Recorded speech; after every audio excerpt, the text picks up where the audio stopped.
I couldn't justify it, but I started to think about it. Les mains qui ont autrefois créé les rythmes de batterie les plus légendaires de l'histoire.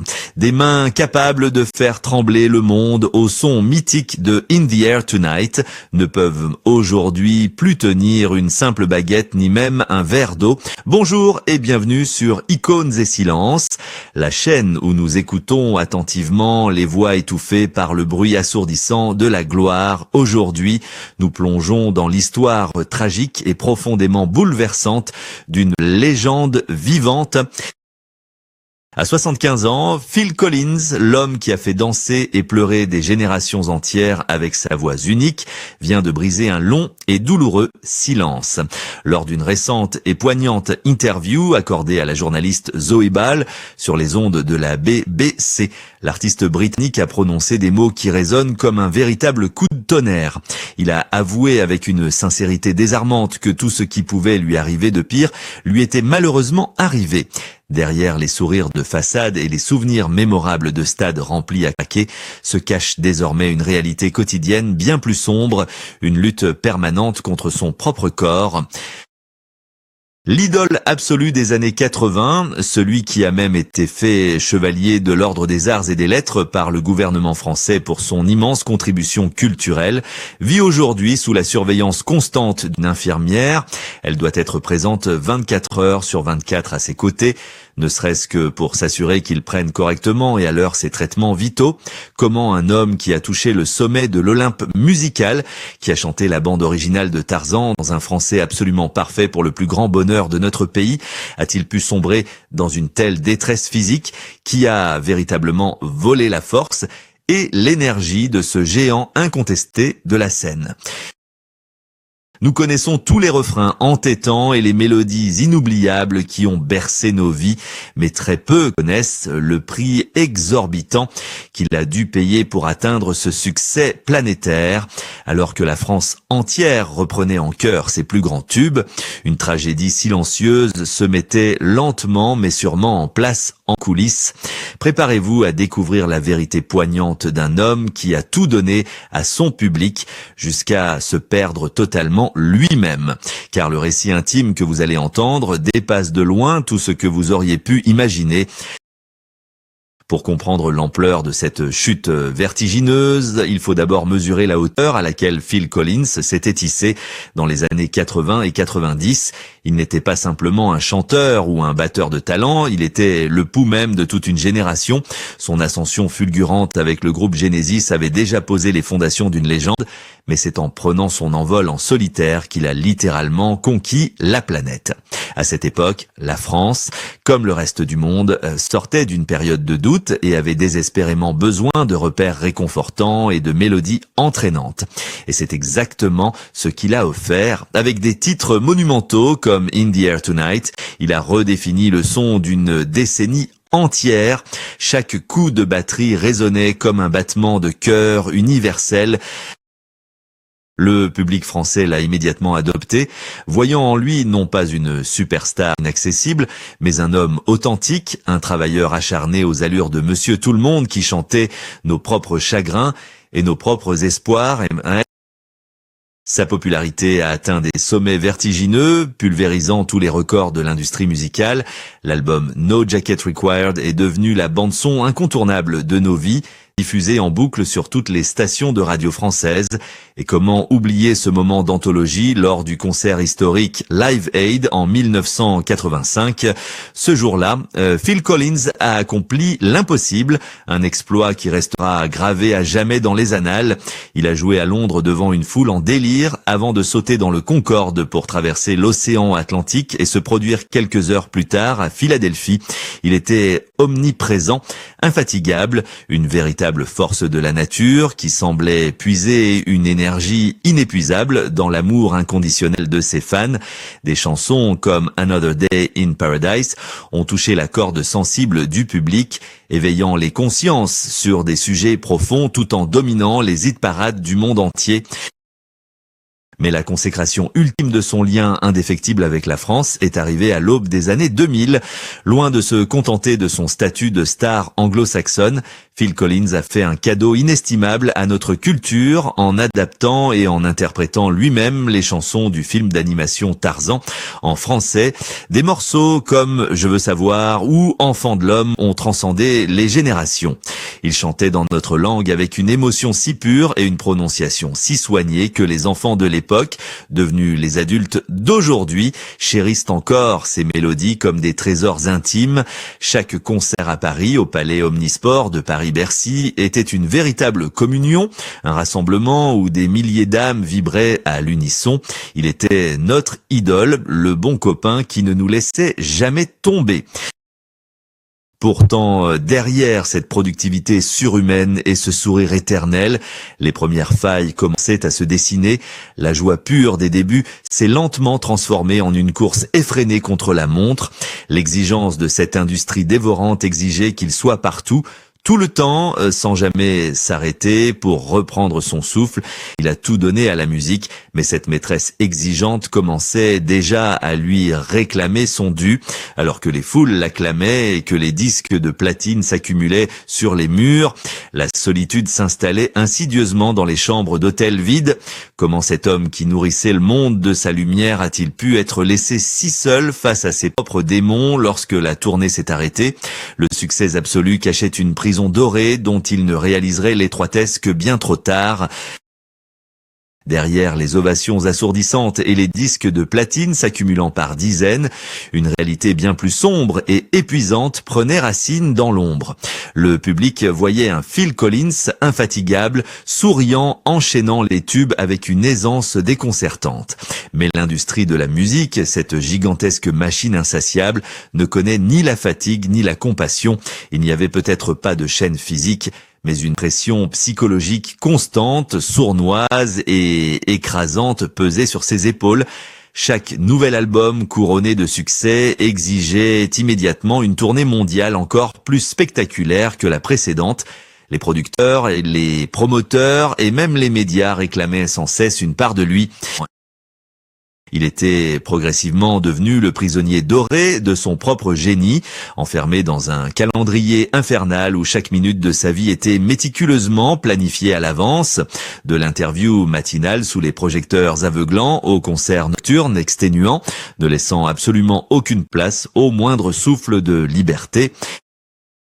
Cette dévotion absolue à son art et à son public a exigé un sacrifice intime d'une violence inouïe. Pendant qu'il faisait vibrer les foules de Paris à Tokyo, pendant qu'il consolait les cœurs brisés de millions d'anonymes à travers ses ballades mélancoliques, sa propre vie familiale s'effritait inéluctablement. Ses mariages successifs n'ont pas résisté au poids de son absence chronique, car la vérité cruelle était qu'il s'était marié avant tout à la scène. C'est le paradoxe déchirant d'un artiste qui a composé les plus belles déclarations d'amour de notre époque. Il revenait chez lui après de longs mois de tournées harassantes, le corps meurtri et l'esprit vidé de toute son énergie pour affronter le silence pesant d'une maison immense mais désespérément vide. La célébrité agit comme un mirage et l'industrie musicale ferme les yeux sur cette détresse affective profonde tant que la machine continue de générer des profits colossaux. La presse française et internationale continuait d'encenser le héros pop, mais personne dans la lumière ne voyait l'homme qui titubait d'épuisement une fois les portes de sa loge refermées. Maintenir cette illusion de perfection, rester le personnage jovial que le public adorait, se transformait lentement en un fardeau insurmontable. Il devait sans cesse étouffer ses doutes, ignorer les douleurs musculaires qui commençaient à irradier dans ses bras et frapper ses fûts de batterie avec une rage presque désespérée.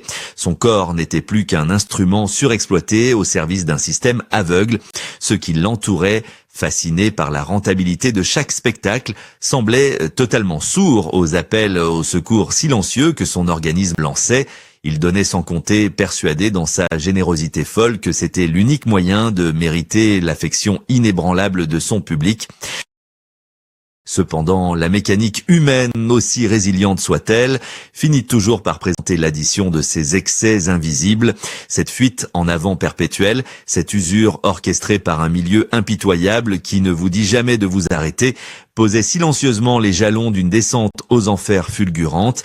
Le show business l'avait élevé au rang de divinité intouchable pour finalement le laisser complètement seul face au précipice, car à l'horizon s'annonçait un drame d'une brutalité inouïe, un traumatisme physique dévastateur qui allait briser net ses baguettes, éteindre soudainement les projecteurs et le précipiter dans l'abîme d'une souffrance que personne, pas même lui, n'aurait pu anticiper. La chute, inévitable et foudroyante, s'est amorcée sous les projecteurs aveuglants de la tournée de reformation du groupe Genesis en 2007.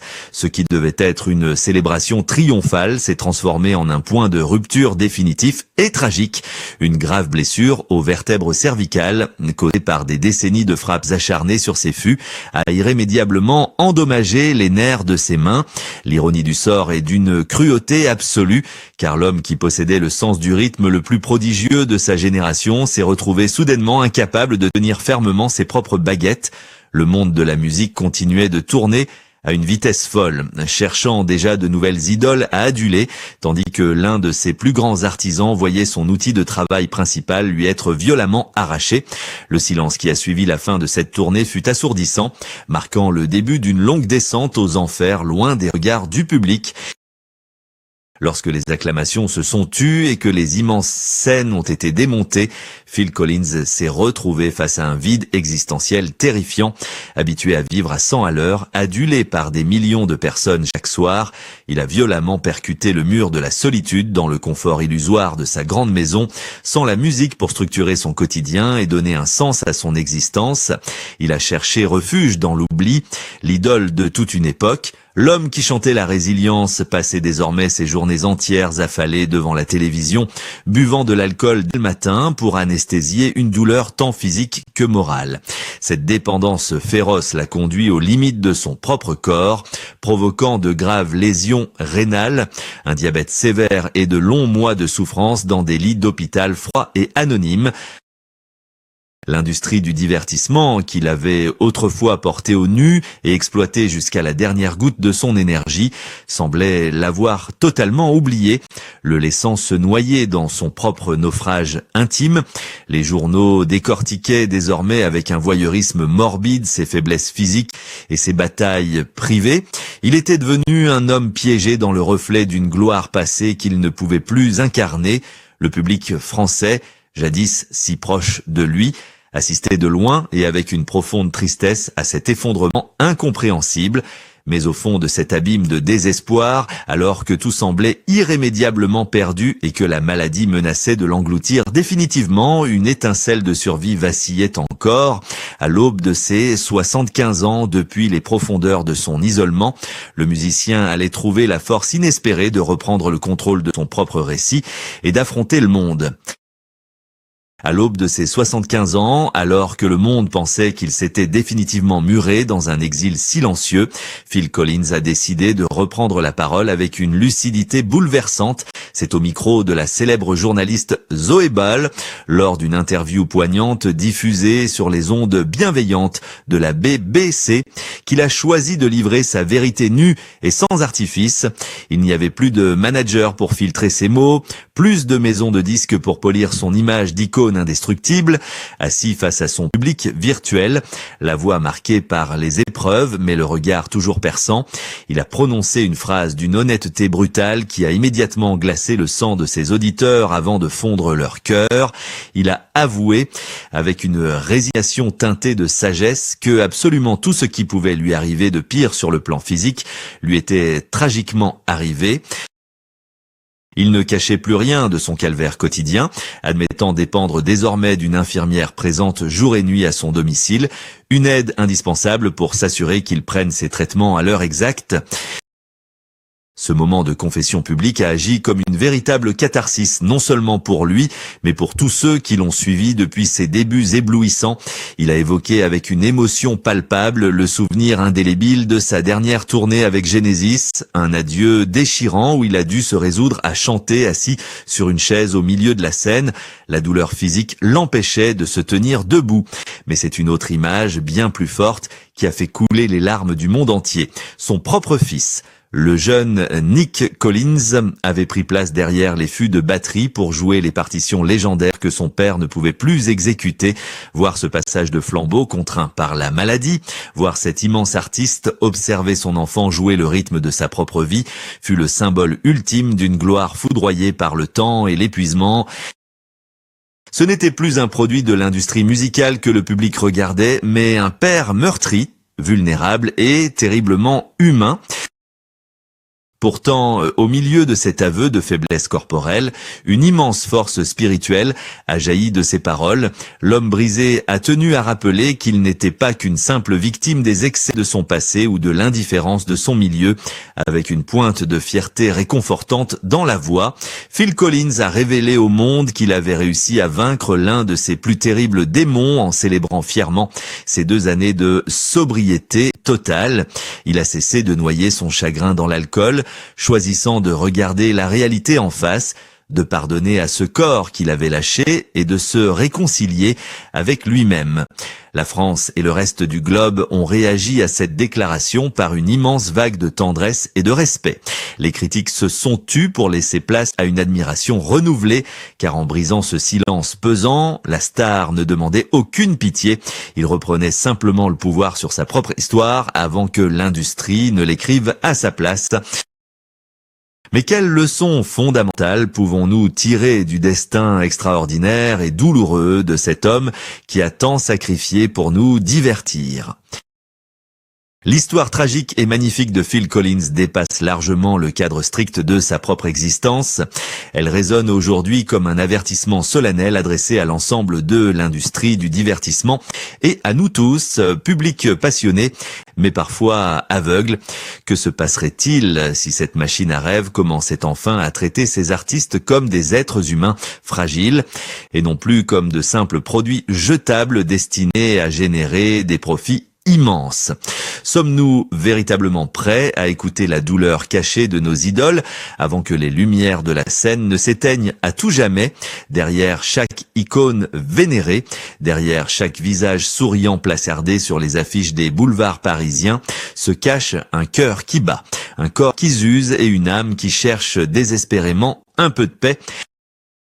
Son parcours extraordinaire est le miroir douloureux de tant d'autres créateurs, de ces jeunes talents propulsés trop vite sous les feux des projecteurs, qui ont été exploités jusqu'à l'épuisement total avant d'être relégués dans l'ombre glaciale de l'oubli. Il est grand temps de changer notre regard sur la célébrité et de cultiver une véritable compassion pour ceux qui sacrifient leur santé corporelle pour enchanter nos existences. Aujourd'hui, en prêtant une oreille attentive à sa voix fatiguée mais incroyablement digne, nous faisons bien plus que simplement nous souvenir de ces mélodies mythiques. Nous participons activement à une prise de conscience collective vitale, comme il l'a si bien laissé entendre à travers sa récente prise de parole si courageuse. Il ne cherche ni la pitié du grand public ni le pardon d'une industrie sourde aux souffrances. Il désire simplement que sa propre histoire soit racontée avec justesse et vérité, en assumant pleinement ses cicatrices indélébiles. Son immense résilience nous rappelle que la vulnérabilité est souvent la plus belle des forces humaines. Merci d'avoir partagé ce moment de profonde intimité et d'émotion avec nous sur Icônes et Silence. Et n'oubliez jamais de regarder au-delà de la légende pour y trouver l'homme véritable. Abonnez-vous à notre chaîne pour découvrir d'autres destins inoubliables et prenez grand soin de vous.